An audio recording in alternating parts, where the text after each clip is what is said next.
What's up, folks? What's happening, everybody? Thank you for being here. How's everybody doing tonight? Rusty, how are you doing? I'm doing well. Glad to be here. Oh, Rusty, I think your spirit animal is in chat. Oh, yeah, and I have some news on that front. I forgot to tell you. Oh, really? You want to tell us now, or? Yeah, hold on. Let me. All right, cool. So I'll go ahead and start saying hi to everybody. Kevin, Derica, thank you for being here. Jay Creates Woodworks. Soldier Farms, thank you. Miss Francis, Beating Crazy. And Tim List. John's Custom Carving, cool, thank you for being here. Guitar Greg, Amy Joe. And Plywood's here, thank you for being here, my friend. Thank you. And I think I've got everybody on the list so far. I'm scrolling up to the top. Scrolling. Yep, I don't think I missed anybody. Grumpy, I did miss Grumpy. So Grumpy, thank you for being here. And that's it. If anybody pops in, they pop in. Yeah, so I got a package in the mail, and it had a little note with it. It said, "Hey Rusty, on a recent live, you were talking about old tags for the walls of my shop. Here is one from the home state of Massachusetts." All right, there we go. Look at there. I got me one. There you go. Is that your first one? Well, that's my first one. And nice. I didn't even see this. I even got me a sticker under there. Cool. Jay's a cool guy. I love Jay. And it says from Jay Creates, aka your spirit animal. Yes. There you go. See, look at that. Awesome. Heck yeah. Nice. So yeah, folks, I'm wanting some tags, some license plates. I know y'all got some old cars in you. I know, DeLand, you probably got a few old beaters hanging around your house there. You could, you know what? I think I do, but I have to find them. I seem to remember having 10 or 15 laying around, but I don't know where I put them. And you've seen my garage, so I'll have to search for them. But hey, anyways, that's awesome. Bro, you got anything you want to talk about before we move forward? No, I ain't got anything. But yeah, I'm excited about this, about our guest this week. He is quite a carver. I watched a couple of videos of he's carving little characters and stuff, and makes it look so damn easy. I'm like, I could do that. But I can't even nail two pieces of wood together. But yeah, it was heck of a awesome. So yeah, nice guy. Tonight's guest is Mark from MarkDMaker YouTube channel, and he features hands-on carving with their maker style craft projects. He does wood carving tutorials, demonstrations, project walkthroughs that combine design thinking and practical crafting techniques. He does tips and patterns for transforming photos into wood carvings and tool insights and different carving methods. Now, I'm going to say this probably 10 more times before the night is through. When I ran into his channel, I was blown away at the patience that he puts on screen when trying to teach you and show you how to do something. So, we all love Matt Carves, and Matt Carves does the same thing with the Dremel carving. But Mark does a lot of whittling, knife carving, and he has, if not as much, more patience, I think, than Matt, which is saying quite a bit. And I think you can learn from him if you want to get into that type of carving. But we're going to go ahead and bring him out. Thank you guys for being here. And let's bring him out. Boom, there he is. Right. Heck yeah. And I gotta say, and I don't know if he has realized this. Look, I'm an ASMR guy, and I'm telling you, you should do another channel ASMR. You got a silky smooth voice, and it's you could just talk a little bit lower and talk about the carvings and doing all. Man, I'm telling you, you'd be hit. You'd be a hit ASMR. Thank you. Wow, that's what a great introduction. Wow. Yeah. Thank you. So I went ahead and talked a little bit about your channel. Now I'm going to invite you. First off, I want to say, could you kick that carving knife that you had in the beginning? Could you hold that back up for a second? Carving knife? Yeah, there you go. So just so everybody knows, that carving knife is going to be Mark's newest release for anybody who wants to learn how to carve. There you go. Right? Yeah. No, that's cool. That looks like a LARPing type thing. This is a sword I made. This is out of wood. Yeah, that looks good. And it's got a resin cast. It's a replica of the Sting from The Hobbit. Nice. And I did a resin cast carpenter bee in there. Yeah. That I didn't kill him, but I thought it was cool for a sword made out of wood. Call it Sting and have a bee in it. So yeah, nice. That is awesome. So, Mark, now that do you want to talk about your channel, and maybe talk about some things that I may have missed? Well, the channel actually started. I was going to go down the route of just being a maker. I've been carving wood since 1986. Matter of fact, this is my very first carving. This little guy, I made him out of a 2x4, and the finish is just brown shoe polish. Wow. That's pretty good.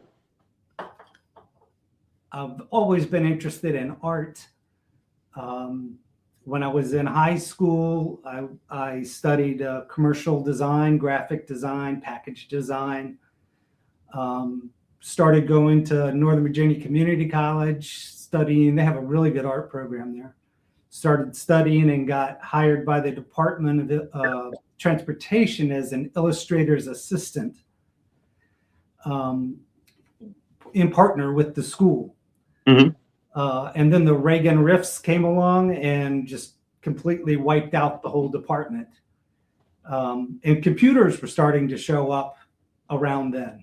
Commercially, nobody had one at home. And they said, we don't need artists anymore. We have clip art. Now, back then, computers, they were made out of stone and stuff, right? Yeah, that's right. Yeah. You had a mallet and chisel, and you had to sit there and type it in? Yes. Yep, exactly. Yeah, one day during the Reagan administration, I came in and everything was gone. They were like, "Oh, Mark, we forgot to tell you the art department's been eliminated. Government cuts." And that's sad, because if I think back to wood shop and metal shop and everything in school, arts, they've removed so much stuff from the schools. And Back Road Build, thank you very much. Thank you very much. And I'm looking forward to a couple of weeks to have you on. Awesome. Thank you.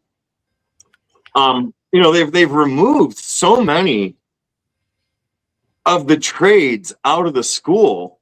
And granted, yes, computers are there. Kids are learning how to use computers, but kids are also forgetting how to use a hammer, how to use a saw. Yeah. And to me, that is just sad. I actually was working in a college down in Detroit. Not that I'm a teacher. I was there working on the internet.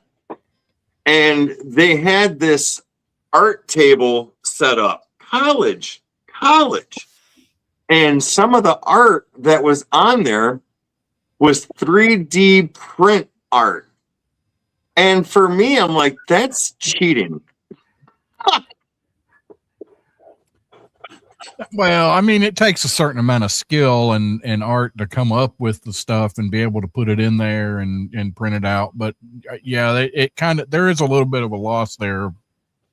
You're not really using your hands as or as much, I guess. Whatever. So, anyways, Mark, go ahead. I'm sorry I interrupted you. Oh, no.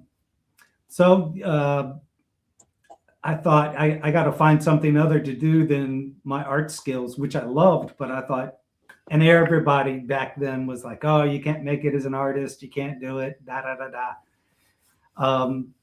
My folks were like, just get a job at a grocery store and work there, you know. And so I joined the Army. Okay. I was a light wheel power generator mechanic and recovery specialist. In other words, I fixed trucks. Okay. So I did that for a while, came out, became a change of careers, went into, I became a deputy sheriff for Arlington County. And along then is where I started picking up carving, because it is I worked mostly in the jail. And it was just such a stressful job. The first carving I did, this guy, is when my wife, my girlfriend at the time, she left to go to Greece to visit with her mom. And I just had to keep myself busy. So I thought, you know, this is a good time to do this. Now I didn't have a bandsaw or anything. That's just cutting a 2x4 using an X-Acto knife. So tiny. Wow. Yeah, blisters on the fingers and the whole 9 yards. I mean, if that's your first carving, that is amazing. Yeah. And using the X-Acto knife, how long did it take you to cut out all that wood and to get it shaped properly? I would say probably 2 days, two evenings. Okay. Now I am dyslexic and I have the ability to what's called hyperfocus. So if I start working on something, it's just like a laser and I just focus on it and I could spend hours. And next thing I look up and, oh, it's 2 o'clock in the morning. Whoops. Yeah. So awesome. So have you, when you showed me that and you told the story about the knife, cutting all that out, have you ever seen Shawshank Redemption? yes. Okay, so you kind of reminded me of Tim Robbins, I think it was, that played the character where he tunneled out of the jail with a rock hammer. Yes. So that kind of reminded me of that. I'm sitting there thinking, oh, if he tells me 20 years, I'm like, that's going to be a little bit much, but 2 days is good. 2 days is good. Awesome. Well, Rusty, do you want to ask Mark any questions while I get this page pulled up, or are you good? Yeah, no, I got a question. So what, a beginner, what are some good beginner, carving knives? You know, is it worth buying a cheap set, you know, a really cheap set and learning on that, you know, how to carve and then work your way up? Yeah. Or should you just, you know? I've definitely had my fair share of cheap knives. And I would say probably the best thing you could do when starting as a carver is to get a decent knife that's at least in the $20, $30 range. You know, I've got a bunch of knives for $9 and it's just poor quality steel. The steel in it isn't that great. So you may get it sharp, but it'll dull really quickly on you. Okay. I have, let me grab one here. Flex Flex Cut is a great brand Yeah. for beginners, Okay. and you can get those at Woodcraft or any like woodworking store. They sell Flex Cut. For a Flex Cut knife this big, probably $28. If you Yeah, and that's not outrageous at all, really. I mean, No. that's yeah, you buy one knife one week and another one another week, and so what would you? Because I know there's different shapes and stuff. What, like the one you had? What is it like a multi-purpose one? I know they've got different types, different shapes. This one is considered a detail. You can see let me get the blade. There we go. Yeah. That's considered a detail knife. Okay. This is 1.25 inches, I believe. And that's around where I like to stay for all my carvings. When knife blades get too long, some people like them like 2 inches or 2.25. But when they get real long like that, I tend to nick the hand that I'm holding the wood in. Mm. And so if I'm using a big blade like this, you can buy cut-proof gloves. Yeah. I need those. These are like $15, and has like a neoprene rubber on it, so you can have a decent grip. Because if you don't get the rubber on it, it's a slippery glove. So if you get the rubber dipped gloves, they work so much. Okay. Now they are cut proof, but they're not stab proof. So you just have to be weary of where the tip of the blade is going. You don't want to put your hand holding the wood in the way of a stab cut, because and it'll hit you.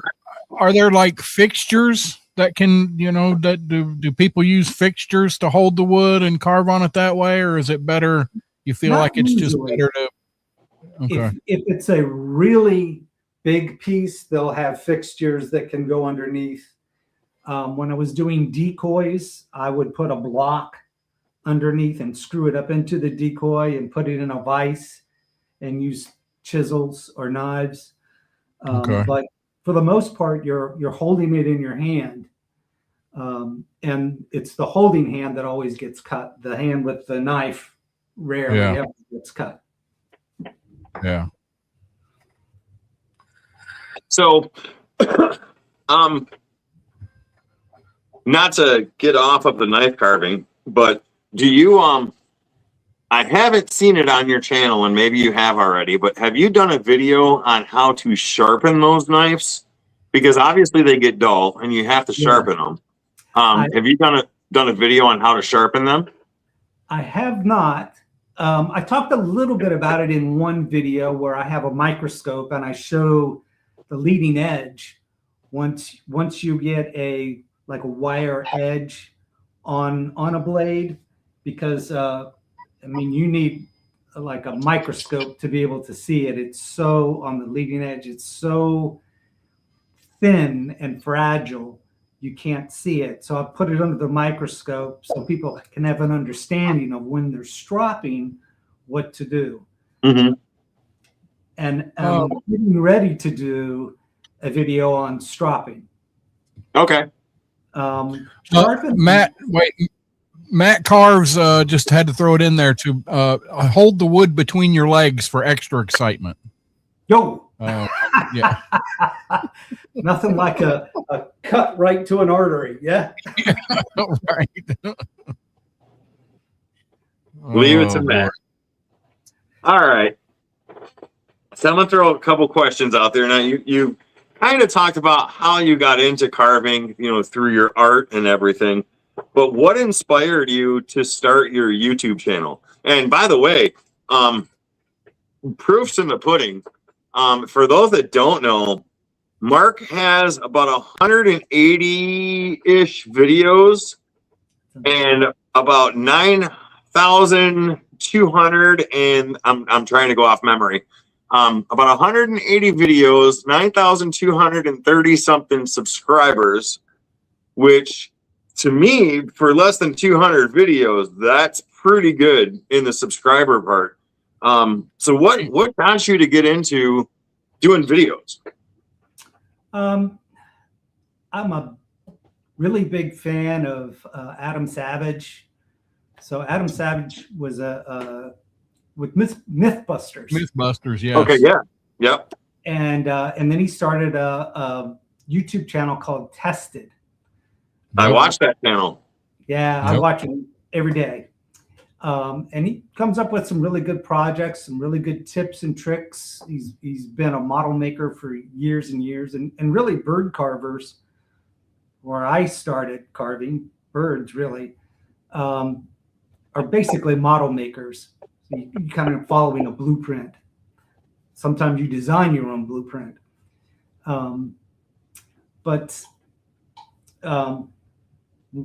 making noise over there. What was the question? What inspired you to start your YouTube channel? Yeah, watching those guys, Jimmy DiResta. And I thought, I have a lot of knowledge throughout the years from carving and just doing all kinds of things. I'm a building maintenance guy. So I have a lot of knowledge about products and how to fix things, but I'm a master of none, as they say. Yep. So, well, as I've mentioned earlier, you have a very patient way of demonstrating your cuts and your techniques in your carvings, and that was one thing that really it drew me to you, because although I don't carve with knives, I'm not trusted with sharp objects like that, because I'm the guy who drops the Dremel in his lap and doesn't take his foot off the pedal. So we haven't been allowed to have knives yet. But watching your videos, you really have this patient ease about you while you're carving, and I really could see how it's easy to follow along with you and learn. What are some of the things that some of your subscribers have mentioned to you about your teaching techniques or your techniques? One that I thought was a really big compliment. Somebody said, "Oh, you're like the Bob Ross of wood carvers." I was like, wow, that was probably the biggest compliment anybody could give me. Yeah, that's a pretty good compliment. I thought I was doing good, but no, that beats it. That beats it. Awesome. All right, so Steve, my honey's handmade, is in there. Thank you for being there. John, thank you for being here. Just gonna scroll up real quick and make sure I didn't miss anybody. Oh yeah, Rhinestone Suzanne, JRH, Plywood, Kevin Durica, who is getting in trouble with Suzanne right now. Kevin's always getting in trouble. What's he doing now to get in trouble? He is. Just don't pay him any attention. Let's see. I think I seen somebody else jump in there. Dad is in there. Matt Carves is in there. Soldier Farms. I think that's about got everybody. Beading Crazy. Yeah, so you mentioned about the sword, and you did a resin thing. We have resin people in here. Beading Crazy is one of them. She loves doing the Baron the Boss Lady was in for a bit, said Kevin. Yeah, this community I feel that we're all makers more than anything. I don't like to put myself into any one thing, because I haven't. I'm not very good at any of them. So yeah, I can do just enough to be dangerous in all of them, like you said. Jack of all trades, master of none. That's for sure for me. But So where do you come up? Do you plan out, what you're gonna carve this week when you do a video? It's like, okay, I'm gonna do the little people. I really like the little people. I really like those. That was a popular video. Yeah. You really made me feel like I could go out and get some basswood and carve on it. Yeah, but I tell you, when you get a really sharp knife, I like thin bladed knives, and the edge on it is that I prefer is called a scanty, which is basically Scandinavian, which is it's flat ground until the very end, and there's a micro bevel on the end. Mm-hmm. So it's extremely sharp, and you get some really good basswood. A really good source for basswood is Heineke. Now it's a family-run business. They only do orders through either a telephone call or an email, but it's affordable, and it's northern grown basswood, which is important. Northern grown basswood is very light in color. As you can see, it's very light in color. The darker it gets, the tougher it is to carve. Just the harder it is. But this stuff is a dream to carve. It's soft without being too soft. Balsa wood being too soft crushes, and you can't get any detail. Right.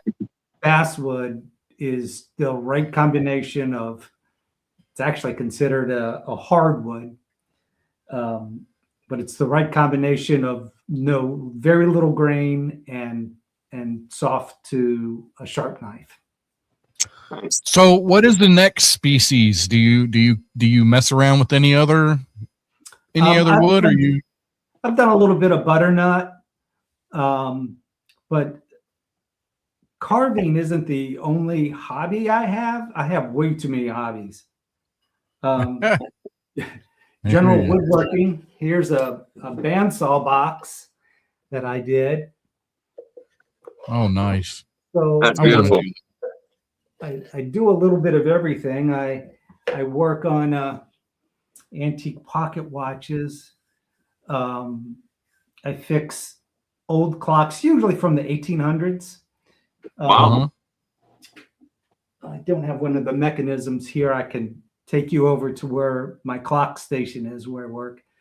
But completely tear those down, the gears and everything, put it into an ultrasonic and clean them, and put in new bushings for the front and back plate, and put all the gears back in, and it'll run for another 100 years.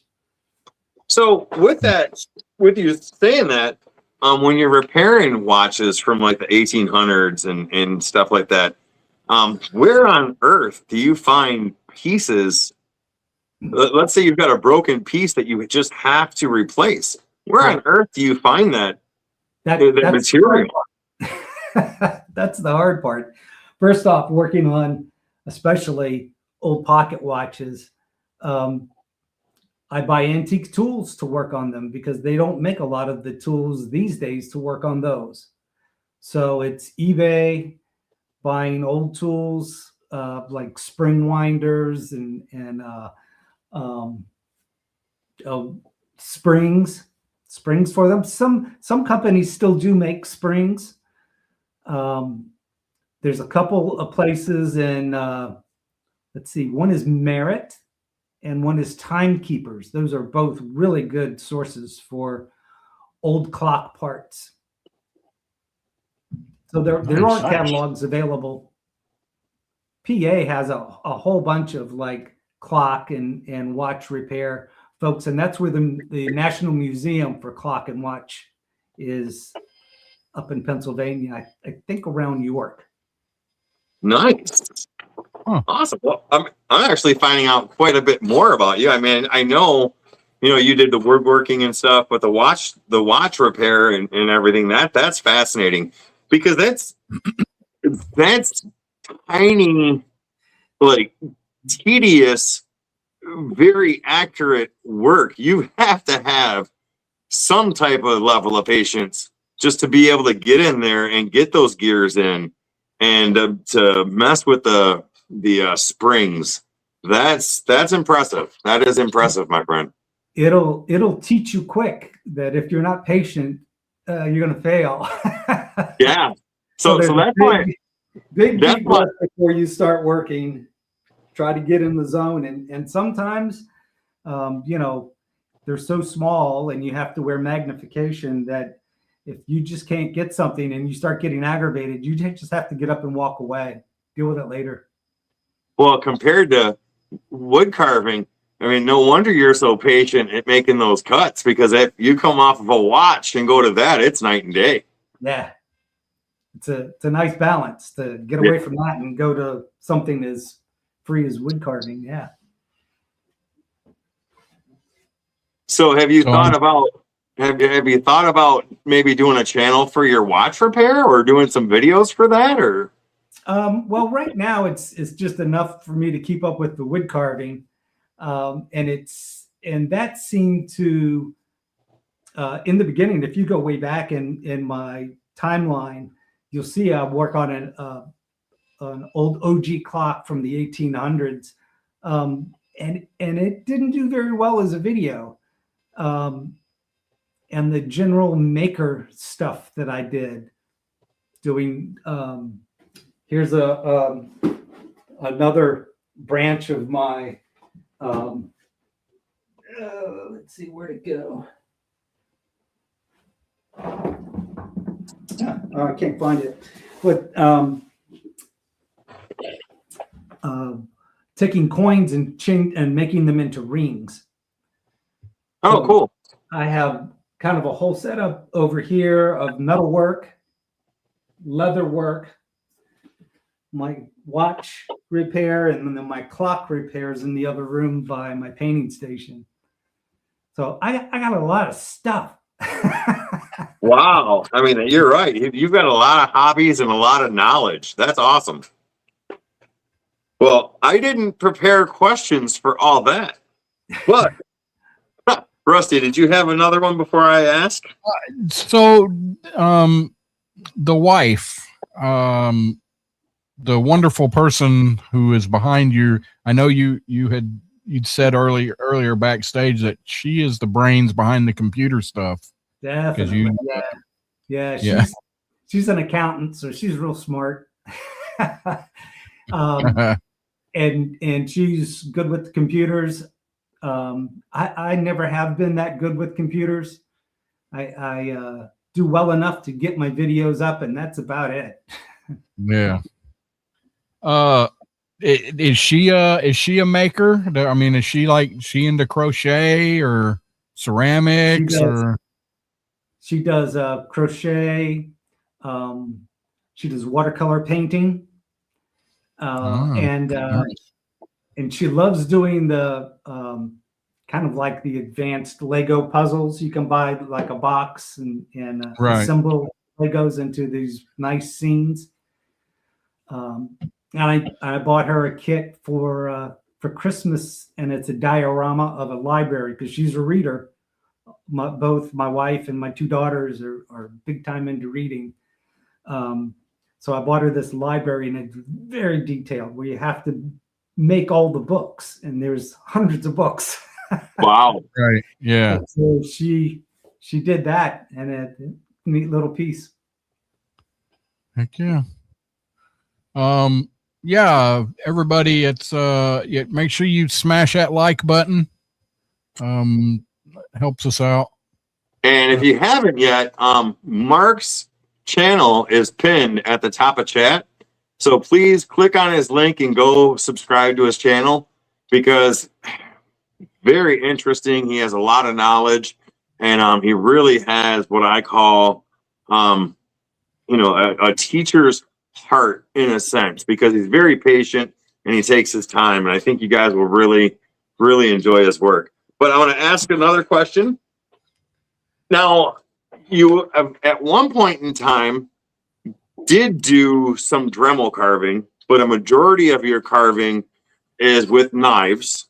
Correct. Yep. So are there any carving techniques that took you a long time to master? I mean, is it just all encompassing, or was there a certain thing that you were just trying to learn and you finally got it? You know, working with the Dremel for me is more challenging than working with a knife. I just think because I've used a knife from the beginning and used it more, but any kind of bird carving, like, so here's a little goldfinch that I'm working on. The feathers are the wings are inserted into this with like a mortise and tenon, and this is all pretty much Dremel. Oh wow! The details of the eye channels, the feather groups will be separated and have mass like hills and valleys, and that will all be done with if not a Fordham, then a Dremel, or I have a Ram here. So this is I can turn this a little bit. This is a Ram system. It's a micromotor. Currently, that is probably a Ruby bit. I use Ruby bits a lot, especially with the bird carvings, because then you don't have to sand when you're done. Okay. So they do a real nice, gentle job of shaping and forming. There's my Dremel that I use quite often.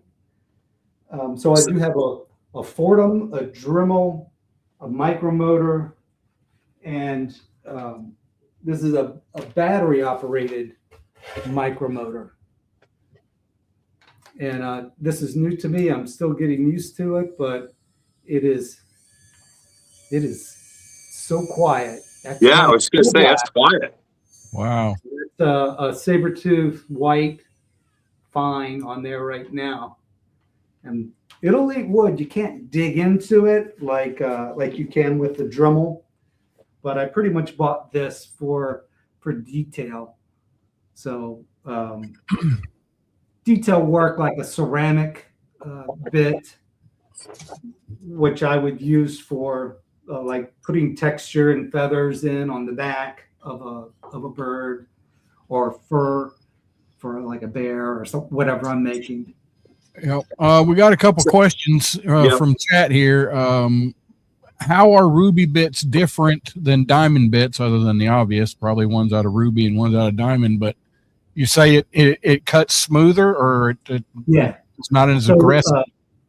If you take a diamond bit into basswood will fuzz up really bad. And it's super aggressive, a diamond is in basswood. Right. A Ruby is a smoother, more controllable cut, I guess you could say. If you need to go and make a trench with a diamond, it's hard to control because it's so aggressive. But a Ruby is more gentle. Right. Nice. So another question was, do you like the Ruby bits better? Better than diamond? Yes. Yeah, I'll use rubies I rarely use a diamond bit because they're just so aggressive. Okay. So slow, in my book, slow equals control. And when you're doing that kind of detail, you need control. Yep. And then, there's a question I was going to ask. Kevin Durka says, have you ever tried carving soapstone? Yes. I have quite a few soapstone carvings. Nice. For soapstone, you're using pretty much wood carving tools in soapstone.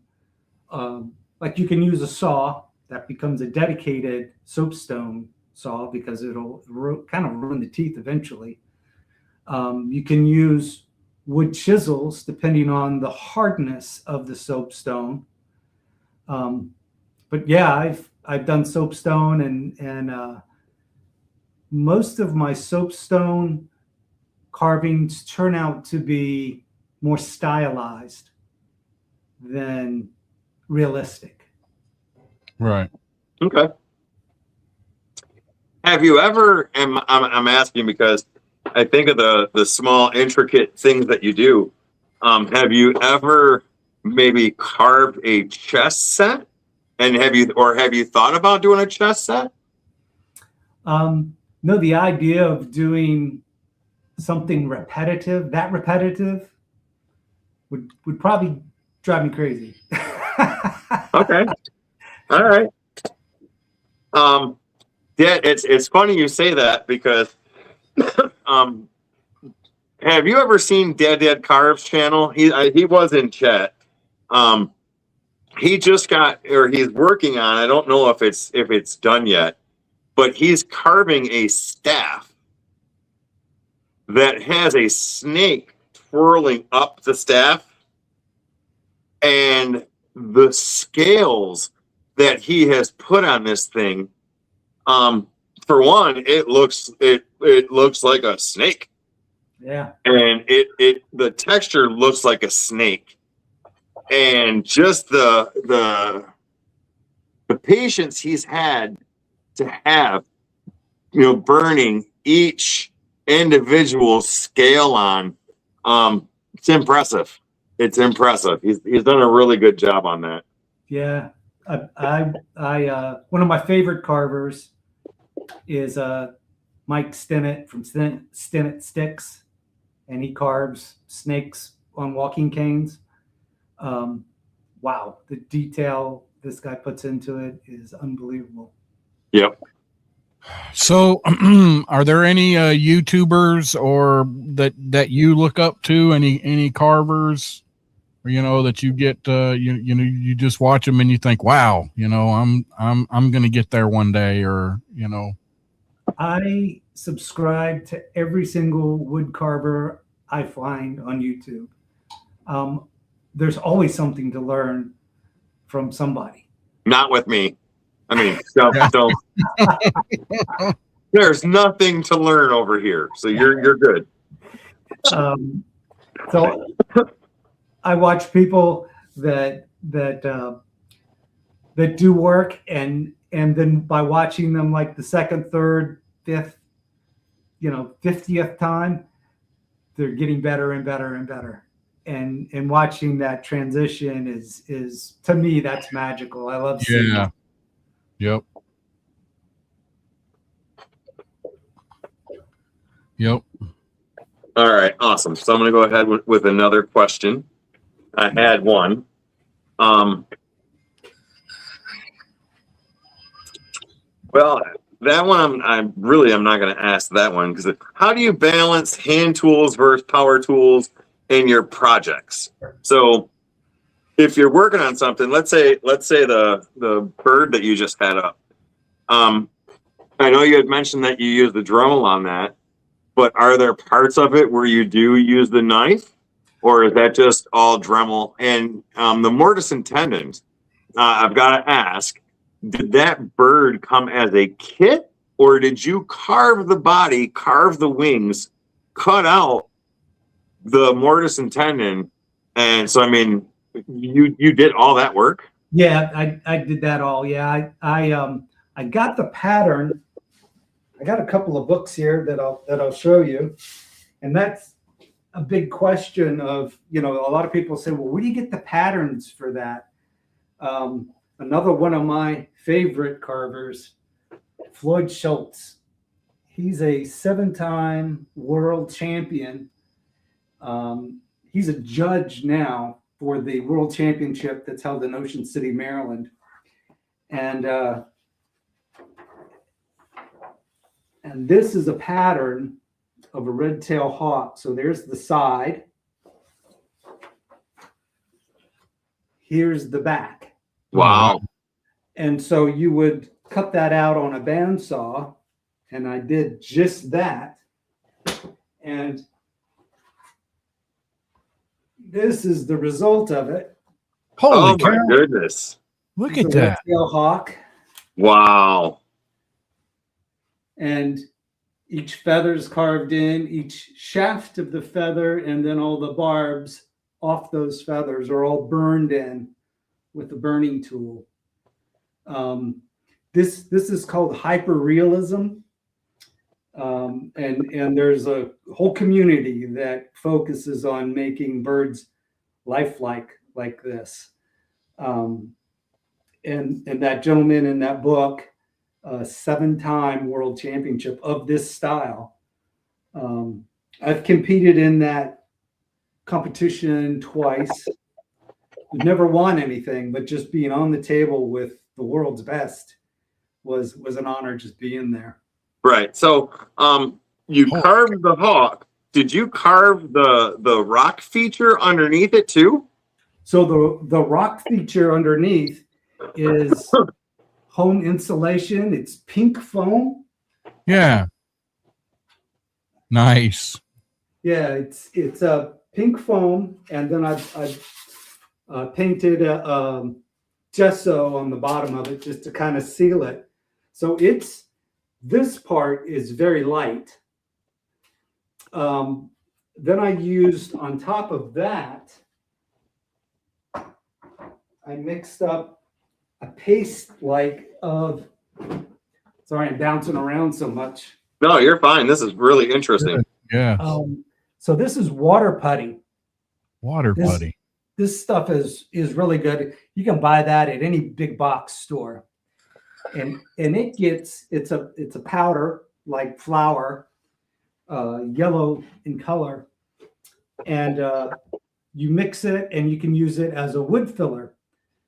But you could also, I put it over top of that foam and painted it, and it looks just like rocks. Yeah. Yeah. I mean, I would have swore that was all one carving, but obviously you had to have glued it or attached it to the base. And the base, I mean, from what I can see on the screen, that looks like stone. That looks like stonework. You know, it's very impressive. That is awesome. One of the coolest tricks is if you take this and just dump maybe a cup of it in a paper bag, and put some drops of water into the bag and just shake it, you'll have what looks like little river stone, and you can put light washes of like burnt umber, burnt sienna on it. Looks just like rocks, has little cracks in it and everything. Looks beautiful for a diorama or to set up a carving to tell a story. Wow, very cool. Yeah, that's pretty cool. Awesome. I see Bourbon Baller Lee was in there, I thought, and Baron the Boss Lady's here. I do have to say one thing. Woodworking 52, he made a joke, but it was quite funny. I didn't get a chance to see it. He did mention that if you want to learn what not to do with carving, there you go, that you come and watch my channel, because I will teach you what not to do. So I had to get that one in for him, because that was a good one. That was a good one. And the reason why I bought this little bird out, this is completely Dremel. This is complete Dremel work. And you can see, you know, that would be impossible to do, at least with my skills, with a knife. But I tried to make this more air than wood. Yeah. But still look like a wren. Yeah, that's art, abstract art-ish type stuff. That's cool. So with that being said, with all that you've done, I know we kind of talked about the different knives and the quality of knives earlier on. But to kind of go back to it, let's say, let me unsolo you first. All right. So let's say I wanted to get into knife carving. All right. And there's obviously many different knives to carve with. So with basic knife carving tools, and I understand, you know, stay in the $20-$30 range, but is there a 4 or 5 knife set that you would recommend just to say, start out on this and learn your basic cuts? I think there's like stop cuts where you cut in and then you come from the other way and it'll stop it there so it doesn't chip. You know, is there a set that you would recommend for a beginner and say, look, start with this, learn the basics, master the basics, and then you can move on to this or that? Or is it just that simple that if you've got 4 or 5 knives, you can do pretty much everything? You know, what's funny is most wood carvers have a ton of knives. They collect them.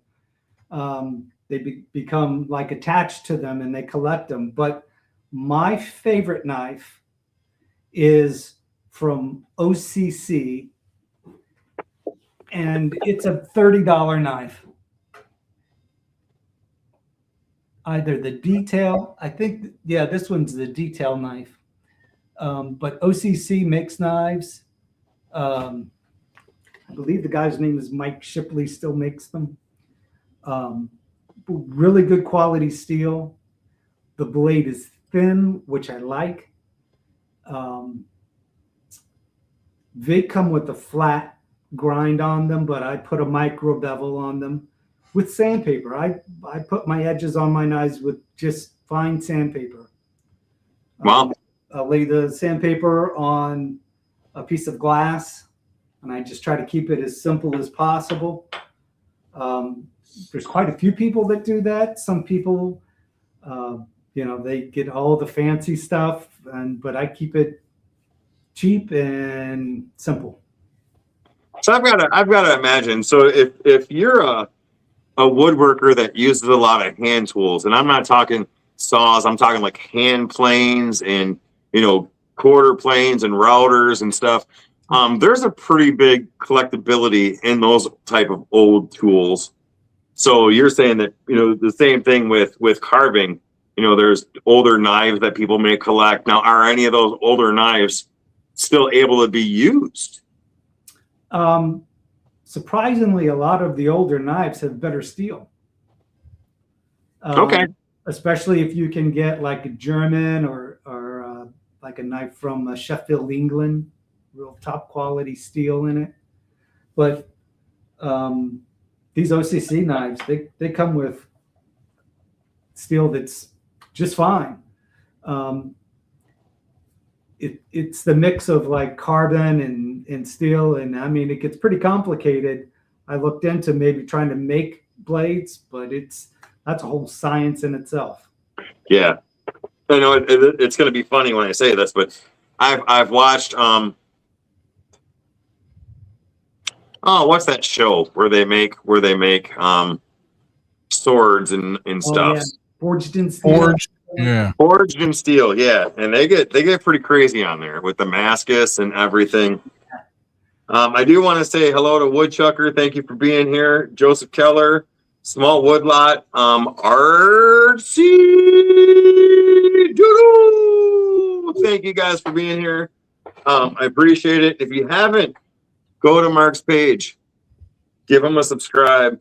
The Woodshed by Dan, awesome. Thank you for being here, and it's mind-blowing the information that we're learning tonight. I really do appreciate you being here and sharing this with everybody. Tell us about the clay. I see this wood carving tools to shape clay. Yeah, I never would have thought about that. I use clay to make maquettes of a carving that I want to do or build, and that's typical when you get into like there's a group that are dedicated character carvers, and they will often form the whole character out of clay first, then get their measurements, get that side profile, get the front profile, because they have it in clay right in front of them. They can get those, they can take pictures and transfer that to a pattern, or they'll draw their own pattern. They cut that out of wood. Matter of fact, here's an example of this is a blue jay, and this blue jay is what's called a blank. So the blank is cut out, and then you carve this to the round. But to get the blank, if you're going to design it yourself, using clay is a really easy way, fast, easy, smooth, to make something out of clay.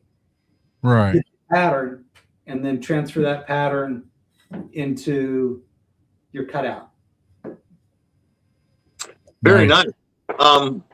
Have you ever, and I'm going to probably mispronounce this, have you ever tried Helvie knives? Helvie? Yeah. Oh, there you go. Oh, look at that. I did wrap these with a kind of like a medical bandage because they're slick, and I typically don't like a slick handle. If I get a handle, a wooden handle that has like shellac or lacquer on it, I scrape it off. I like my handles to be just raw wood, and the reason for that, and you'll see this in paintbrushes, professional paintbrushes don't have lacquer, shellac, they're not painted, they're just plain wood. Yep. So as you're using them for hours and hours, it will soak up the sweat from your hand and you won't get blisters. So if you're carving for a long time and holding that wooden handle, if it's slick, one, it'll slip, but you'll never get a blister if it's just raw wood.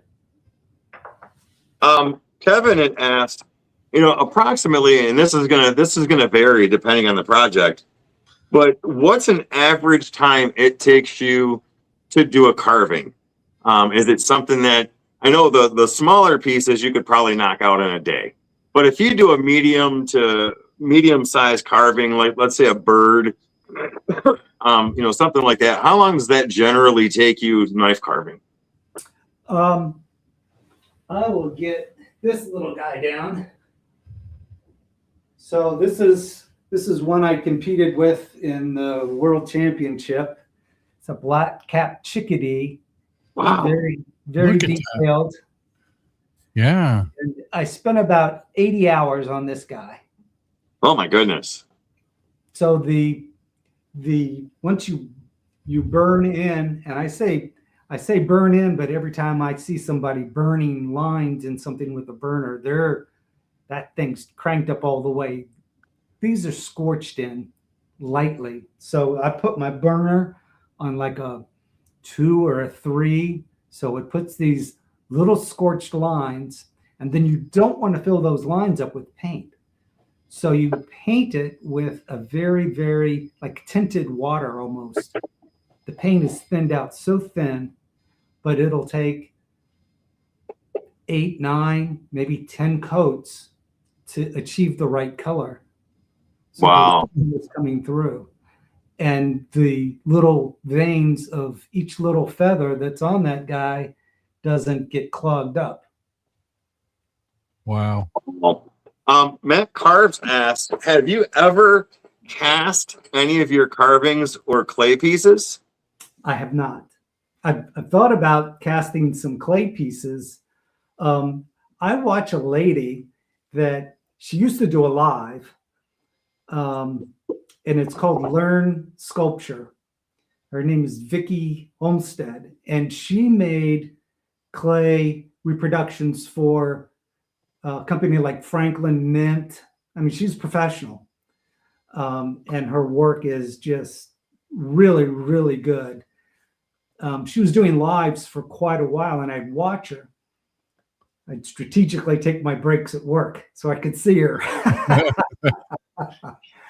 And I'm hoping that she comes back and starts doing lives again, because she's just full of knowledge, and hopefully I'll learn through her the way that they do it, because they use a plaster and cast their clays into plaster, like a hardened plaster, professional. Nice. I know we and I'm not going to talk about the haunted house that much, but when I worked at a haunted house, we were making our own masks and prosthetics and stuff, and that was fun. I didn't get too much into the casting and stuff, but what I did, it was pretty cool. It was. We actually have a set of my wife's hands downstairs. She bought some plaster that you put your hands in. Yeah. And then you let it harden, and then you pour the mold. And you put your hands in, slowly take them out, and then as it hardens, or when it hardens, you pour the mold in. That hardens, then you break it apart, and you've got a whole set of hands. That was cool. That was fun. And from what I understand, casting plaster is also carvable. So then you can put even more detail into the piece when you plaster is pretty soft, so I could see where you could carve that. Yeah.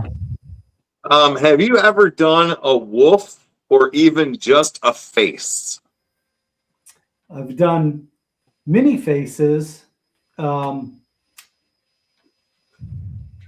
of fact, I don't have one in here. I'll take you for a walk. Okay. I need some exercise. First off, that's my pocket watch repair desk there. Can you see that? Yeah, Yes. Absolutely. So now I have to ask, it looked like a little cake topper there. You have a watch inside of that. Is that to keep the dust out of the watch?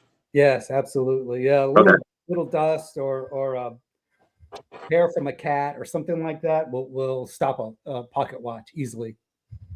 Gotcha. Oh, wow. Here's clay that's that I made. Both of these are clay. Nice. And I was thinking about doing a carving on those, but it's a project to be seen. So with the clay, do you bake them once you carve them and make them, or do you just, because I noticed you touched it and moved it and you didn't really imprint it? So do you bake those once you carve them? No, actually the clay I use is an oil-based chiffon. So chiffon is the brand name. Okay. So the clay doesn't really harden ever. I could make, here's one that's in the process. Vicki was doing a step-by-step, and I was learning from her on this. Here's a package that hasn't been opened yet of the clay. Nice. Okay. And affordable. This clay is basically for making models. It was used in the car industry to make cars. Yep. So they would make cars out of clay, and so while this is in the state where it's not warm, you can carve this. So with a knife, you can carve it. I wouldn't try a Dremel. It would clog up whatever you had. Yeah. But wow, you want to talk about accelerating your learning curve because it's so easy to work with. If you're trying to learn faces or learn how to do body style or whatever, super fast to work with, easy to work with. I would recommend anybody that's doing anything like model making or whatever, that kind of clay. Here's just the beginning of a guy. Here's the wire armature that I use. This is an aluminum armature wire. Nice. Yeah. Look at that. And John says, Mark, you would be great to hang out with and just create. I mean, I agree. I'm so fascinated right now. So here's my painting area. And I was trying to make a Stinnett sticks here. So I started making his face there. Still not done with it. Still need some painting, need some work. That's Now, awesome. do you just use acrylics, or what kind of paint do you use? Yes. Yeah. Okay. I use just acrylics for the ease of use. There's a little desk piece. I made a bunch of folks at my work, a little spotted sandpiper to be on their desk. Nice. And Matt Carves threw in oil-based clay is usually sulfur-free. This can use silicone on it for the casting. So you can use silicone on that to be able to cast it. Huh. Okay. Yeah, I think I did see that the clay he showed said sulfur free on it. Yeah. Yeah. Here's some more faces here. Oh, you got Shaggy. Oh, I see Shaggy. Shaggy. Yes. Shaggy. That's awesome. My grandson's always going zoinks. So I had to do it. Yeah. There's some little miniatures that I made, and as you can see, I like detail. Wow. There's Nice. That's just amazing. Shelf So guide. do you have like any other, do you have like a Facebook page? Do you have like a, do you do much on your community page on your YouTube? Not really. I just post the videos. In each video, I also try to have a learning moment in there with either product knowledge or something that I've learned from somebody, and I'll share it. But I always approach it with like a teacher vibe. Oh, absolutely. Yeah. I see that 100%. Yep. This is my clock repair station. Here's a clock from the 1800s that I'm working on. This was missing completely, and I found a picture of it on eBay, of the clock complete, and by that picture I was able to enlarge it and put it Oh, nice. out. So I made a template like so. I was able to cut it out, and this is the brass works from inside of it. Wow. I will get that cleaned up, taken apart and cleaned up, and any bushings that are wore out. I mean, back in these days, they used whale oil and goose grease to lubricate these things. So sometimes they're a little stinky. So I gotta know, I seen you had some cuckoo clocks up when behind you hanging on the wall in the other room. So I gotta know, do you have like 4 or 5 or 10 of them all set up to go off all at the same time? And does the wife holler at you to? It would drive my wife crazy. I have clocks all over the house that are working, that are functional, but they would drive my wife crazy. Yeah. This happy is wife, happy life. Yeah. This is soapstone here that I carved. Oh, nice. So this is stylized elephant. I kind of used, the stone had this almost like curve or bend into it. And I spent probably 2 days staring at it before I did anything to it. Here's a copper praying mantis. I actually did this in a class. My daughter had an art teacher that was, he was a really interesting guy, kind of a local, very popular artist. His name was Brian Kirk. Great guy too. Awesome teacher. And he teaches actually at the torpedo factory in Alexandria. And he teaches metal sculpture and welding and all that. And I took a class and I did that copper work. And here's a stingray that I did out of copper. Wow. Kind of a wall hanging, but I got some texture into them. And so, yeah, I dabble in a little bit of everything. I guess. And so I've put in my wood carving and my knowledge of clocks and cams together to come up with, this is considered to be an automaton. So There's a guy hammering away and scaring his cat every time he hits the anvil. Yeah. And the dog is just laying there sleeping, laughing at the cat. Typical hound dog. Yep. That's freaking awesome. Oh man. That is so cool. So I play around with those, and that's more challenging than just wood carving. I made this. This is just cardboard box, but I made this guy. Whoops, a little. It's just kind of held together hinge wise with tape. But when he hammers like this, the lid of his toolbox jumps open. Wow. That is awesome.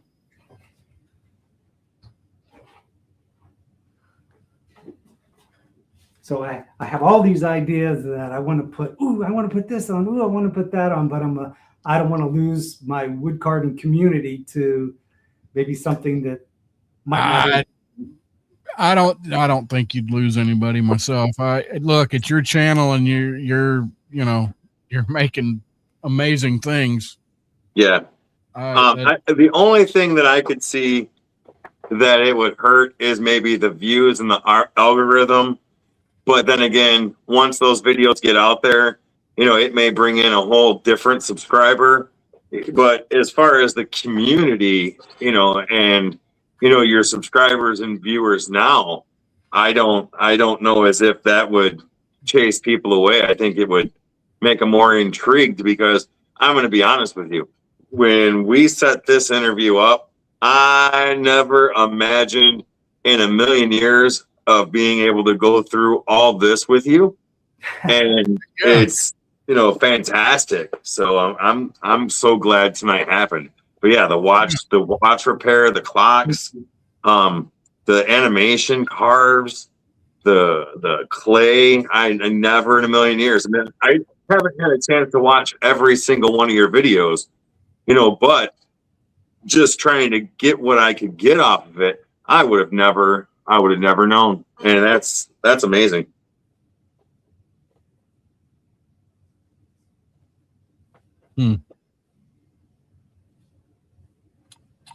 Yes, awesome arts and crafts, multi-talented. Tim List is saying, yes, much respect. Absolutely. Yep. So everybody, we've got about 15 minutes left. If you have any other questions that you would like to ask Mark, please put them in the chat. Rusty has another show to go to at 9 my time, Eastern time, for Beaver After Dark. And I want to be respectful to Mark's time, but I know a few people said they've subbed or they've already subbed. So Joseph Keller. Did. Yeah, I did just a minute ago. Appreciate that. Thank you very much. Kevin wants to know, do you sell any of your pieces, or do you just make them for the enjoyment of making them? Yeah, I really don't sell them. I give some away as gifts. Matter of fact, I'm going to take you on another walk. All right. Just to show you. Some people are going to think I'm crazy when they see this. So, these are boxes of carvings, all of these. Just boxes and boxes of wood carvings that I haven't painted yet. Oh, wow. So I promised myself that I'd do a carving a day. So I can do, there's a carving of a hand that I did. Here's, this one's painted, a little cardinal. So I can do this in 15 minutes. Wow. Wow. Yeah. Something like that is going to be probably 2 or 3 30-minute sessions. Did you see that? Did you see that perfect nose, Deland? Yeah, I saw it. Dang, I cannot do noses. Look at that. Heck yeah. So this is carved on a corner, which is almost like cheating. It gives you the angle of the face, because the face is pretty steep angle like this and this. And if you're carving in a flat piece of wood, that you're taking a lot of wood off and it's hard to get. But if you're carving on a corner, and so this was a triangular piece of wood. Yeah. And so that really helps with the nose when you start cutting in. And I also subscribed to the International Wood Carvers Association. They have a school, an online school that you can sign up for. It's called Wood Carving Academy, and you'll have guys that's all they do. They make a living doing carving, mostly of caricatures, and they work on faces all the time, because the face is like where all the expression comes from. So by taking that course, it's really accelerated my ability to carve. Oh, nice. John asks, and I'm going to get this so I can remove the comment. Yeah. John asks, what is on your bucket list to make that you have not yet made? So whether it's carving, a project, what's on your bucket list of something that you want to do but you haven't done yet?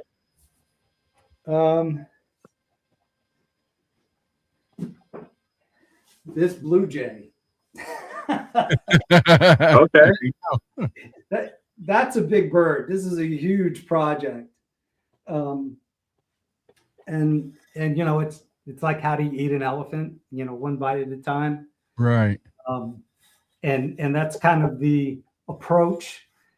The last thing that I did, big project I did, was this owl that I have. Wow. Yeah. I did this base and this owl. That was a big project, and it took many YouTube sessions to do this. And I noticed as I progressed, it was like getting, you know, my activity was getting lower and lower because it's a niche. Yeah. You know, a realistic bird is kind of like a niche, but there's still a lot to learn about it. Oh yeah. One thing that I really enjoyed teaching was, this is a square tube, and there's a square tube inserted in here, and it fits together precisely. So if I want to take this to a show or something, I could pack this separate, I could pack this separate, and not have to worry about this joint getting broken or the wings getting broken. And this just inserts into here and holds it. Wow. And I learned that from Floyd Schultz, using a square telescoping tube. And yeah. Yeah, that's freaking awesome. So Rhinestone Suzanne says, Mark, you are so talented and such an inspiration. Love what you do. Oh, awesome. thank you. Heck yeah. I mean, she's not wrong. I'm sitting here, I'm amazed. And the detail and the quality of just the owl that you had up, I mean, it looks real. I mean, it's amazing. Thank you. No problem, John. I try to get as many questions as I can from everybody. So thank you for asking questions. Makes it a little bit easier on me. Michael says, do you follow Danny Harris Arts, or have you ever heard of him? That sounds familiar. I mean, I literally follow thousands of people. Yeah. Yep. He's kind of like all of us. He follows so many people that YouTube just decides to show you like 10 of them.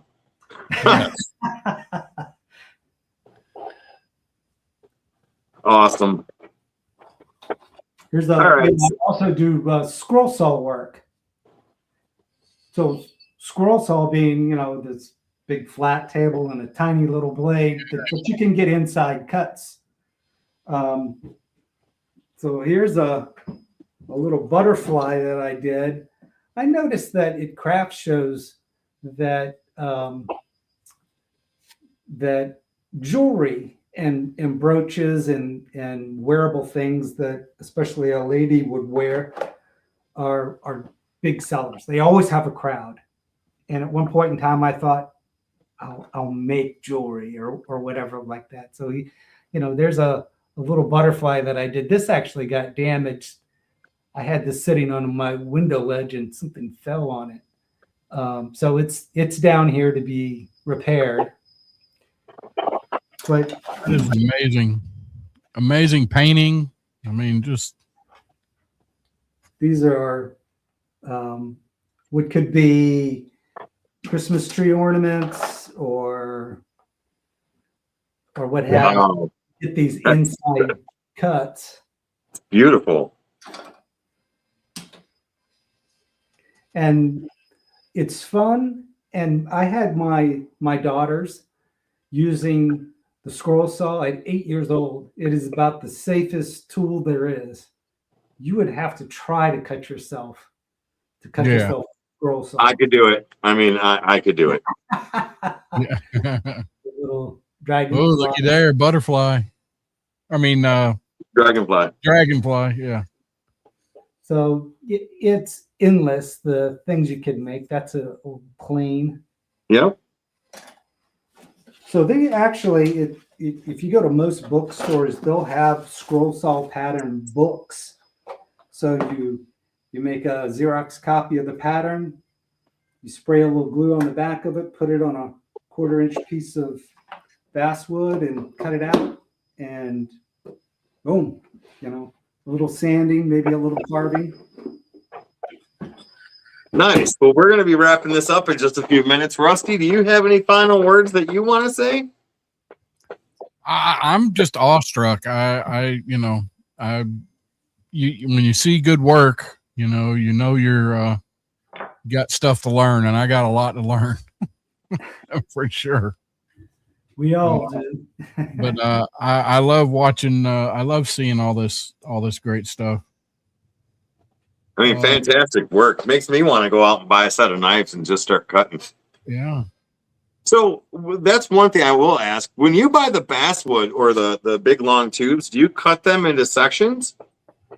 I'm sure he does. Well, first off, for the beginner carver on Amazon, you can get this. So this is basswood, and it's always been really good quality basswood. I was really surprised. And what this is 1 inch by 1 inch by 6 inches. If I can get it open. So you have these guys, and Okay. carving these guys, and to carve the little guys, I just chopped these in half. Then I got 4. Yeah. I keep them at my desk at work, and for the most part, I take a little guy like that and just start carving away, and I can carve a little guy probably 15 minutes, maybe 20 minutes. And that's carving slowly. I'm not like some of these guys that are just taking hunks off of wood flying. I take my time, take small chips because small is control.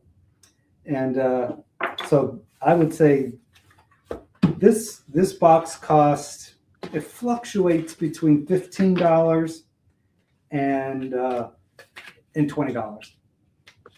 Okay. Very bad. Great intro to decent basswood. Michael S. says Danny Harris does a lot of hand carved fish and different stuff, Nice. and has carvings in museums. Wow. Okay. Nice. Awesome. Some So- fish are just incredible. Mark, do you have anything you want to finish up with before we end the live tonight? Is there anything you want to say to everybody, or? No, I just, I appreciate your show. I watch you and Rusty all the time, and I think you guys are great. You're doing a wonderful thing for the community, and thank you.